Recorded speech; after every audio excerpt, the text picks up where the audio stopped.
was the winner. And as we mentioned, Dylan Kutu, the winner in the lights, back on the 21st of May at the Lee Speedway. So race number 3 on a pretty busy 2022 season for the NEMA Lights. Set to go 10 laps in their first qualifying heat. Here they come. Green flag. Dion to the lead from the pole position, but he is hounded by Paul Scally. Scally has to get out of it, and that allows Tiana Kibbe some breathing room up on the outside, and Kibbe takes the lead in the number 94. Kibbe in front, being chased by Scally. Now Eric Bacon breaks out in the 16. And just like that, here comes Albie Ovid in the number 20. Scally trying to work the outside of Tiana Kibbe, a little bit loose getting into the turn, can't quite make the pass. He'll set it up again here out of turn 4, but Kibbe holds on. Scally for second. Eric Bacon is third. Ovid is fourth. Dylan Kutu rounds out the top 5 in that number 53.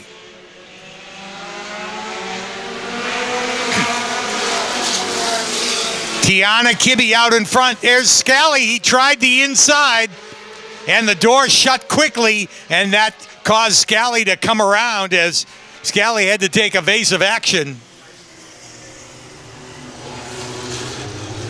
And one that wasn't able to make the pass. Scally tried to get the nose down underneath there, and that space closed pretty quick, and Scally had no choice but to woe it up a little bit, and that caused him to turn around and spin out from second place. Scally will go to the back of the field and will get set for the restart.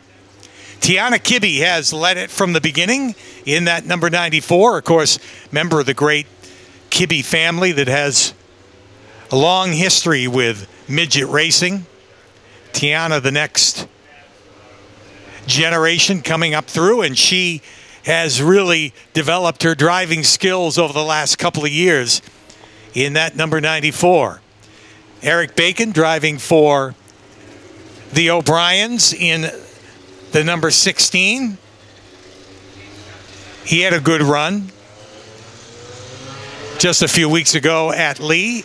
Albie Ovid, who's come all the way from the back in that number 20, will restart in the third spot. Dylan Kutu, we mentioned, the most recent winner in the NEMA Lights, fourth in the 53. Then Kyle Valeri and Randy Cabral in the next row. Although Cabral, some smoke coming off of that engine. And car looks like it's shut off going into the turn. He'll pull off the racetrack. They've been working on that car all through the practice session tonight with the hood off it, and it appears that those problems continue to plague Randy Cabral. Randy is the defending champion of the NEMA Midgets. He was runner-up, or I should say third in the points for 2021 in the NEMA Lights. And he's been running the Cabral family, number 26, in the Lights. Of course, in the NEMA Midgets, he competes for Bertrand Motorsports, and as we said, Randy, the defending champion of the NEMA Midgets, and it looks like Speedy Dry's got to go down, so serious problem for Randy Cabral. So he's kind of oiled up the racetrack, and they'll put the Speedy Dry down on the line of oil. That's probably why Randy got to the infield as quick as he could once he realized the thing was spewing oil, and pulls down to the infield. So the NEMA Lights, part of the Northeastern Midget Association, NEMA, its 70th year of awesome open-wheel racing, the longest-running touring division of race cars in the Northeast. You can always find out more on the internet at nemaracing.com. And the NEMA Lights now in their 15th season with the Northeastern Midget Association. The cars are now stopped on the back stretch so they can properly clean up the oil spill here on the front stretch going down into turns 1 and 2. If you've never seen the NEMA Lights before, they're a little bit different than the other division that's a part of NEMA. the NEMA midgets. These cars, about half the power of the regular NEMA cars. A lot of these cars run the 180 horse Ford Focus engines. They're heavier than the NEMA midgets because they're carrying clutches and starters in those cars, unlike the other NEMA midgets. But at most tracks, their speeds are only off by a second of the regular NEMA midgets and usually quicker than the track's top division. The chassis are basically the same between the NEMA lights and the NEMA midgets. They are interchangeable, as some drivers have done. Richie Coy, who was the runner-up in the NEMA lights in 2021, converted his NEMA light into a regular NEMA midget. Of course, changed the power plant and removed the clutch and starter out of it, and he runs now with the NEMA midgets. And the NEMA midgets will be back in action next weekend as the NEMA midgets and the NEMA lights go to the Wiscasset Speedway in Maine next Saturday. NEMA lights run again tomorrow. We're at the Hudson Speedway tomorrow with the NEMA lights, back-to-back shows. Something that's carries a little bit of a tradition with NEMA, as they've done before. Tend to run two tracks in the same proximity of each other on different nights. So the NEMA lights will be on the card tomorrow at Hudson. So we talked about the fact that NEMA lights on race number 3 of the 2022 season. And right now, a car that we'll see in the second heat being driven by Jake Trainer. Trainer is the defending champion of the NEMA lights. He's currently the point leader by virtue of the fact that the first 2 races he's had podium finishes. Dylan Kutu, as we mentioned, picked up his first win last time out for the lights, and by virtue of that big win, finds himself in the second spot of points. Todd Bertrand, the winner of the opening race at Thompson, not here tonight in the field, but he currently is third. Avery Storr, who we'll see in the next heat, is fourth, and Paul Scally, who's in this heat in the number 30, rounds out the top 5 in the point standings. But again, only 2 races into the season, so too soon to make any predictions about how the season will end for the NEMA lights.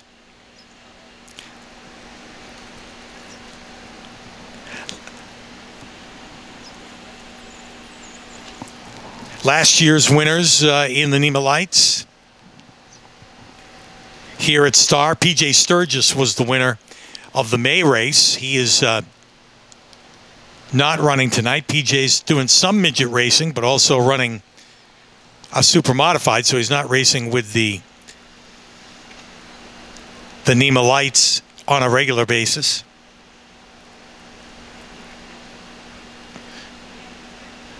Also, Avery Storr, a winner here as well. Actually got his first win for the Parker brothers in that number 10 here last year. He'll be in the next heat. He is the team car to Albie Ovitz, number 20.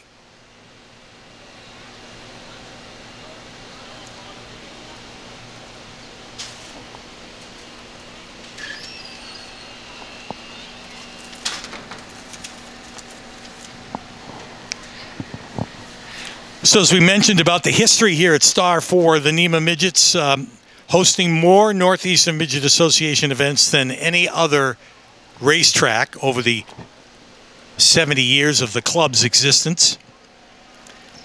Dave Humphrey beat Johnny Kay and George Munson in the very first race for the NEMA midgets here at Star back in 1968. They've been close to, well, if you count the number of NEMA lights, we're over 50 different winners here at Star for NEMA.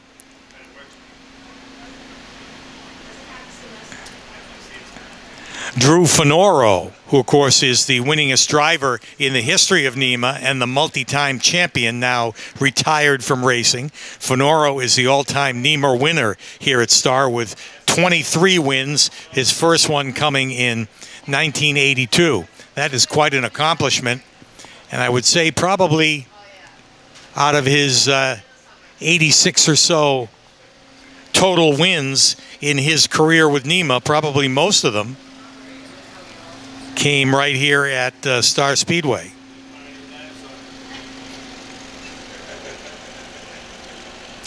As we mentioned, Drew Finoro, he amassed 85 wins between 1981 and 2003.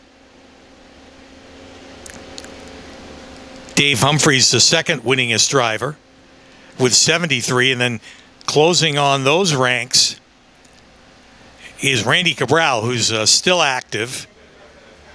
Started in 2020. He has 58 wins, and that's in the regular NEMA midgets, not even counting his time here in the NEMA lights. But it looks like it probably won't be tonight for Randy, as he goes off with what could be a blown engine after dumping a lot of oil on the racetrack. So track crew's done a great job of cleaning up, and we get ready to rack them up for the restart. We have 4 laps complete of the NEMA light heat number 1. Tiana Kibbe has led it all the way in the number 94. Now she'll have Eric Bacon alongside for the restart in the 16. Albie Ovid in the 20. Leland Kutu in the 53. Kyle Valeri in the 17. Ethan Dion in the 8. And Paul Scally in the number 30.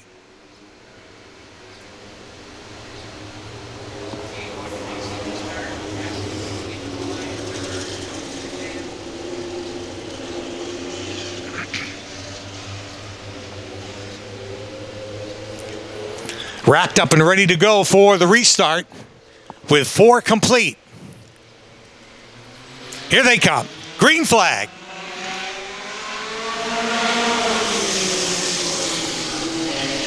Side by side for the lead out of turn number 2. Bacon gets the jump, and Eric Bacon goes to the lead. Tiana Kibbe holds on to second, but feeling the threat from Albie Ovid, who's looking for a way around. Ovid looking to the inside down into turn 3, makes that move. Tiana tries to come back on the outside, washes up a little bit out of 4, and gets a little loose coming out of the turn, gets drop kicked back a handful of spots. As now Albie Ovid has gone to second, Dylan Kutu to third, Kyle Valeri 4th, and he's under attack from Paul Scally, the dangerous one, and Valeri spins in the turn. And that, too, will bring out a caution flag. Even though Valeri's able to get it fired and pull away. We go to the caution flag now with 7 complete. And this is a big advantage for Albie Ovid, who now runs in second in the number 20.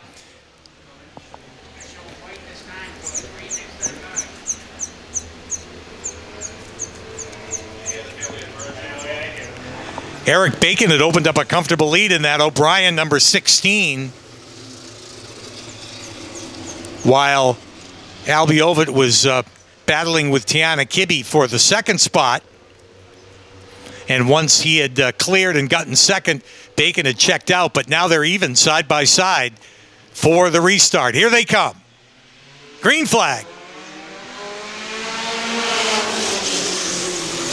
Bacon will lead him through 1 and 2. Here's Albie Ovid up on the high side, just 2 laps to go this time, and Ovid and Dylan Kutu make contact, banging wheels going into turn 3, but everybody stays going in the right direction. And Bacon strong in that number 16, just like that, has picked up 4, now 5 car lengths over Albie Ovid, and he sees the white flag with just a lap to go. Checkered flag is in the air this time, and Eric Bacon will win it. Albie Ovid for second. Dylan Kutu third. Paul Scally will be fourth. Kyle Valeri